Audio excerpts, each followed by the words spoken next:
ಇನ್ನು ದೇವನಹಳ್ಳಿಯಲ್ಲಿ Foxconn company ವಿರುದ್ಧ ಪಂಚಾಯಿತಿ ಸಮರವನ್ನ ಸಾರ್ತಾ ಇದೆ. ಪ್ರತಿಷ್ಠಿತ ಫಾಕ್ಸ್ಕಾನ್ ಕಂಪನಿ ವಿರುದ್ಧ ಪಂಚಾಯಿತಿಗಳಿಂದ ತೆರಿಗೆ ಸಮರವನ್ನ ಸಾರಲಾಗ್ತಾ ಇರುವಂತದ್ದು. ಪ್ರತಿಷ್ಠಿತ ಫಾಕ್ಸ್ಕಾನ್ ಕಂಪನಿ ವಿರುದ್ಧ ಪಂಚಾಯಿತಿಗಳಿಂದ ತೆರಿಗೆ ಸಮರ. ಅಕ್ರಮ ಕಟ್ಟಡಗಳನ್ನ ನಿರ್ಮಿಸಿ ತೆರಿಗೆ ಪಾವತಿ ಮಾಡದ ಕಂಪನಿಗಳು. ಸ್ಥಳೀಯ 2 ಗ್ರಾಮ ಪಂಚಾಯಿತಿಗೆ ತೆರಿಗೆ ಕಟ್ಟಿಲ್ಲ ಫಾಕ್ಸ್ಕಾನ್ ಕಂಪನಿ. ದೇವನಹಳ್ಳಿ ತಾಲೂಕಿನ ಕೊಯ್ರಾ ಮತ್ತು ವಿಶ್ವನಾಥಪುರ ಪಂಚಾಯಿತಿ ಸಾವಿರಾರು ಕೋಟಿ ಕಂಪನಿಯಿಂದ ತೆರಿಗೆ ಬಾರದ ಹಿನ್ನೆಲೆ ನೋಟಿಸ್ ಅನ್ನ ಕೂಡ ಕೊಡಲಾಗಿದೆ. ದೇವನಹಳ್ಳಿ ಫಾಕ್ಸ್ಕಾನ್ ಕಂಪನಿ ವಿರುದ್ಧ ಪಂಚಾಯಿತಿ ಸಮರವನ್ನ ಸಾರ್ತಾ ಇರುವಂತದ್ದು. ಅಕ್ರಮ ಕಟ್ಟಡಗಳನ್ನ ನಿರ್ಮಿಸಿ ತೆರಿಗೆಯನ್ನ ಪಾವತಿ ಮಾಡಿಲ್ಲ ಕಂಪನಿಗಳು. ಸ್ಥಳೀಯ 2 ಗ್ರಾಮ ಪಂಚಾಯಿತಿಗೆ ತೆರಿಗೆಯನ್ನ ಕಟ್ಟಿಲ್ಲ ಫಾಕ್ಸ್ಕಾನ್ ಕಂಪನಿ.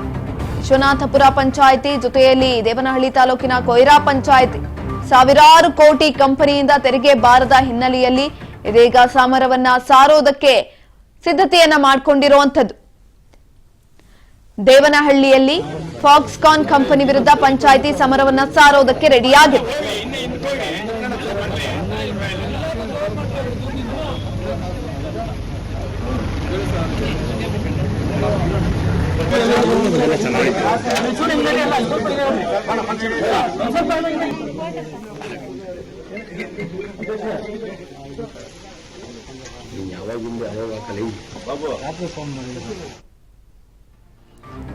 ಇನ್ನು ಅನುಮತಿ ಪಡೆಯದೆ ಕಟ್ಟಡ ಕಟ್ಟಿರುವಂತಹ ಫಾಕ್ಸ್ಕಾನ್ ಕಂಪನಿ ಖಾಲಿ ಜಾಗಕ್ಕೆ ಈ ಖಾತಾವನ್ನ ಮಾಡಿಸಿ ಅಕ್ರಮವಾಗಿ ಬೃಹತ್ ಕಟ್ಟಡಗಳನ್ನ ಕಟ್ಟಿದ್ದಾರೆ.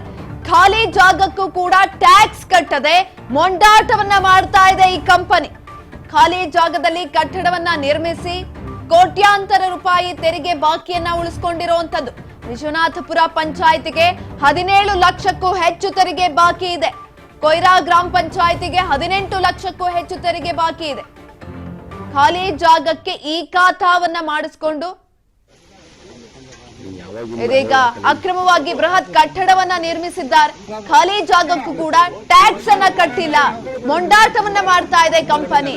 ಖಾಲಿ ಜಾಗದಲ್ಲಿ ಕಟ್ಟಡಗಳನ್ನ ನಿರ್ಮಿಸಿಕೊಂಡು ಕೋಟ್ಯಾಂತರ ರೂಪಾಯಿ ತೆರಿಗೆಯನ್ನ ಬಾಕಿ ಉಳಿಸಿಕೊಂಡಿರುವಂತದ್ದು ಫಾಕ್ಸ್ಕಾನ್ ಕಂಪನಿ.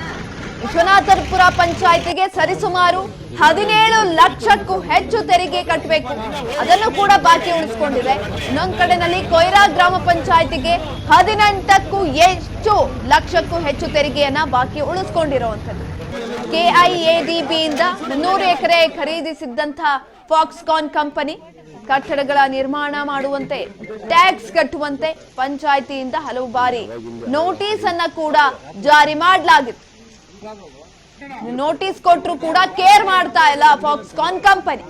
ಹೀಗಾಗಿ ಪಂಚಾಯಿತಿ ಅಧ್ಯಕ್ಷರು, ಉಪಾಧ್ಯಕ್ಷರು, ಸದಸ್ಯರಿಂದ ಕಂಪನಿ ವಿರುದ್ಧ ಆಕ್ರೋಶವನ್ನ ವ್ಯಕ್ತಪಡಿಸಲಾಗ್ತಾ ಇದೆ. ಇದ್ರ ಬಗ್ಗೆ ಹೆಚ್ಚಿನ ಮಾಹಿತಿಯನ್ನ ತಿಳ್ಕೊಳ್ತಾ ಹೋಗೋಣ. ನಮ್ಮ ಪ್ರತಿನಿಧಿ ಗುರುಮೂರ್ತಿ ಸಂಪರ್ಕದಲ್ಲಿದ್ದಾರೆ. ಗುರುಮೂರ್ತಿ, ಅಕ್ರಮವಾಗಿ ಕಟ್ಟಡಗಳನ್ನ ನಿರ್ಮಿಸಿದ್ದಲ್ದಲೇ ಇನ್ನೂ ಕೂಡ ಟ್ಯಾಕ್ಸ್ ಗಳನ್ನ ಕಟ್ತಾ ಇಲ್ಲ. ಪಂಚಾಯಿತಿಯಿಂದ ಹಲವು ಬಾರಿ ನೋಟಿಸ್ ಅನ್ನ ಕೂಡ ಕೊಟ್ಟಿದ್ದಾರೆ, ಆದ್ರೂ ಕೂಡ ಕ್ಯಾರೆ ಅಂತ ಇಲ್ಲ ಈ ಫಾಕ್ಸ್ಕಾನ್ ಕಂಪನಿ. ಹೆಚ್ಚಿನ ಮಾಹಿತಿ ಕೊಡೋದಾದ್ರೆ ಕನ್ಯಾ, ಏನು ವಿಶ್ವನಾಥಪುರ ಗ್ರಾಮ ಪಂಚಾಯತಿ ಲಿಮಿಟ್ಸ್ಗೆ ಬರುವಂತ ಫಾಕ್ಸ್ಕಾನ್ ಕಂಪನಿ ಅದು ಅರ್ಧ ಭಾಗ ವಿಶ್ವನಾಥಪುರ ಗ್ರಾಮ ಪಂಚಾಯತಿಗೆ ಬಂದ್ರೆ ಇನ್ನರ್ಧ ಭಾಗ ಕೊಯ್ರಾ ಗ್ರಾಮ ಪಂಚಾಯತಿಗೆ ಸೇರಿರುವಂತದ್ದು. ಈ ಖಾಲಿ ಜಾಗಕ್ಕೆ 18 ಲಕ್ಷ ವಿಶ್ವನಾಥಪುರ ಪಂಚಾಯತಿಗೆ ಟ್ಯಾಕ್ಸ್ ಕಟ್ಟಬೇಕಾಗಿರುತ್ತದೆ. ಆದ್ರೆ ಇದು ನೋಟಿಸ್ ಎಷ್ಟೇ ಬಾರಿ ನೋಟಿಸ್ ಕೊಟ್ಟರು ಕ್ಯಾರೆ ಅನ್ನೋದ ಫಾಕ್ಸ್ಕಾನ್ ಕಂಪ್ನಿಗೆ ಈಗ ಡೆಡ್ ಲೈನ್ ಅನ್ನ ಕೊಟ್ಟಿರುವಂತದ್ದು. ಕೊಯ್ರಾ ಗ್ರಾಮ ಪಂಚಾಯತಿ ಆಗಿರ್ಬೋದು, ವಿಶ್ವನಾಥಪುರ ಗ್ರಾಮ ಪಂಚಾಯತಿ ಆಗಿರ್ಬೋದು, ಎರಡೂ ಕೂಡ ಖಾಲಿ ನಿವೇಶನಕ್ಕೆ ಮಾತ್ರ ಈಗ ಟ್ಯಾಕ್ಸ್ ಕಟ್ಟು ಅಂತ ಹೇಳ್ತಿದ್ದಾರೆ. ಈಗಾಗಲೇ ಕಟ್ಟಡ ಕೂಡ ನಿರ್ಮಾಣವಾಗಿದೆ. ಆ ನಿರ್ಮಾಣವಾಗಿರುವಂತ ಕಟ್ಟಡಕ್ಕೆ ಈಗಾಗಲೇ ನೋಟಿಸ್ ಕೊಡಬೇಕು ಅನ್ನುವ ಮುಖಾಂತರ ಈಗಾಗಲೇ ಗ್ರಾಮ ಪಂಚಾಯತಿ ಸಭೆಯನ್ನು ಕೂಡ ಮಾಡಿರುವಂತದ್ದು. ವಿಶ್ವನಾಥಪುರ ಗ್ರಾಮ ಪಂಚಾಯತಿಗೆ 17 ಲಕ್ಷಕ್ಕೂ ಹೆಚ್ಚು ತೆರಿಗೆ ಬಾಕಿ ಉಳಿಸ್ಕೊಂಡಿದೆ. ಕೊಯ್ರಾ ಗ್ರಾಮ ಪಂಚಾಯತಿಗೆ 18 ಲಕ್ಷಕ್ಕೂ ಹೆಚ್ಚು ತೆರಿಗೆ ಬಾಕಿ ಉಳಿಸ್ಕೊಂಡಿರುವಂತದ್ದು. ಈಗಾಗಲೇ ಗ್ರಾಮ ಪಂಚಾಯತಿ ಸದಸ್ಯರು ಹಾಗೂ ಮುಖಂಡರು ಕೂಡ ಇನ್ನೇನು ಫೆಬ್ರವರಿ 7ರ ಒಳಗಡೆ ಟ್ಯಾಕ್ಸ್ ಕಟ್ಟುವಂತೆ ಫಾಕ್ಸ್ಕಾನ್ ಕಂಪನಿಗೆ ಗಡುವು ಕೂಡ ನೀಡಿರುತ್ತದೆ. ಗ್ರಾಮ ಪಂಚಾಯತಿ ಜನಪ್ರತಿನಿಧಿಗಳು ಸಾರ್ವಜನಿಕರಿಂದ ಈಗ 7ನೇ ತಾರೀಕು ಪ್ರತಿಭಟನೆ ಮಾಡುವ ಓಕೆ ನೀಡುವಂತದ್ದು ಓಕೆ ಗುರುಮೂರ್ತಿ ಅವರೇ, ಧನ್ಯವಾದಗಳು ಹೆಚ್ಚಿನ ಮಾಹಿತಿಗಾಗಿ. KDB ಸರ್ಕಾರದವ್ರು ಮಾಡ್ತಾ ಇರೋದಲ್ಲ. ಏನಂತಂದ್ರೆ ಇಲ್ಲಿ ಫಾಕ್ಸ್ಕಾನ್ ಅನ್ನೋ ಕಂಪನಿ ಈಗಾಗಲೇ 2 ವರ್ಷ 3 ವರ್ಷದಿಂದ ಕಾರ್ಯನಿರ್ವಹಿಸ್ತಾ ಇದೆ. ಅದಕ್ಕೆ KDB ಮತ್ತೆ ಸರ್ಕಾರ ನಮ್ಮ ರಾಜ್ಯಕ್ಕೆ ಅನುಕೂಲ ಆಗ್ಲಿ, ಟ್ಯಾಕ್ಸ್ ಬರುತ್ತೆ, ಸೊ ಅಭಿವೃದ್ಧಿ ಆಗುತ್ತೆ ಅನ್ನೋ ದೃಷ್ಟಿಯಿಂದ ಅವ್ರಿಗೆಲ್ಲಾ ರೀತಿಯಾದಂತ ಅನುಕೂಲಗಳು ಮಾಡಿದೆ. ಈ ಫಾಕ್ಸ್ಕಾನ್ ಅನ್ನೋ ಕಂಪನಿ ಏನಿವತ್ತು ಗ್ರಾಮ ಪಂಚಾಯಿತಿಗಳನ್ನ ಏನೀಗ ನಮ್ಮ ಕೊಯ್ರಾ ಗ್ರಾಮ ಪಂಚಾಯತಿ ಮತ್ತು ವಿಶ್ವನಾಥಪುರ ಗ್ರಾಮ ಪಂಚಾಯತಿ ವ್ಯಾಪ್ತಿಯಲ್ಲಿ ಕಾರ್ಯನಿರ್ವಹಿಸ್ತಿದೆ. ಈ ಗ್ರಾಮ ಪಂಚಾಯತಿಗಳನ್ನ ಸಂಪೂರ್ಣವಾಗಿ ನಿರ್ಲಕ್ಷ್ಯ ಮಾಡಿ ಕಾರ್ಯಪ್ರವೃತ್ತರಾಗಿದ್ದಾರೆ ಅವರು. ನಾವ್ ಇದ್ರ ಮುಖಾಂತರ ತಮ್ಮಗಳ ಮುಖಾಂತರ ಏನು ಅವ್ರಿಗೆ ಹೇಳಕ್ ಬಯಸ್ತೀವಿ ಅಂತಂದ್ರೆ, ಈಗ ನೀವು ಇದು ಕೂಡ್ಲೆ ನಮ್ಮ ಪಂಚಾಯತಿಗೆ ಕಟ್ಟಬೇಕಾಗಿರೋಂತ ಟ್ಯಾಕ್ಸ್ ಅನ್ನ ನೀವೇನಿದೆಯೋ ಅದನ್ನ ಕೂಡ್ಲೆ ಕಟ್ಟದೆ ಹೋದ್ರೆ, ಈಗ 7ನೇ ತಾರೀಕು ಜಪ್ತಿ ವಾರೆಂಟ್ ಕೊಟ್ಟಿದೀವಿ ನಾವು. ಈಗೇನ್ ನಮ್ಮ ಪಂಚಾಯತಿಯಿಂದ ಏನೇನ್ ಫಾರ್ಮಾಲಿಟೀಸ್ ಮಾಡ್ಬೇಕು 2 ಪಂಚಾಯತಿಗಳಿಂದ ಮಾಡಿದೀವಿ.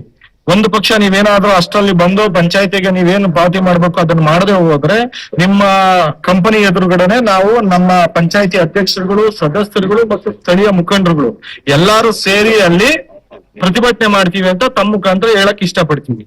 ಏನಂತಂದ್ರೆ ಈಗ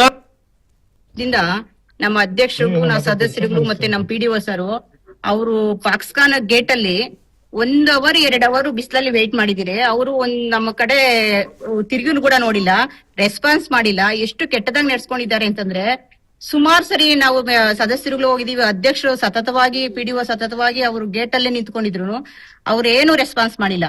ಯಾಕೆ ಇಲ್ಲಿ ನಿಂತಿದ್ದೀರಾ ಅಂತ ಒಳಗಡೆ ಕರೆದು ಸೌಜನ್ಯದಿಂದನೂ ನಡ್ಕೊಂಡಿಲ್ಲ ಅವರು. ಕೆಲಸಗಾರಕ್ಕಿಂತ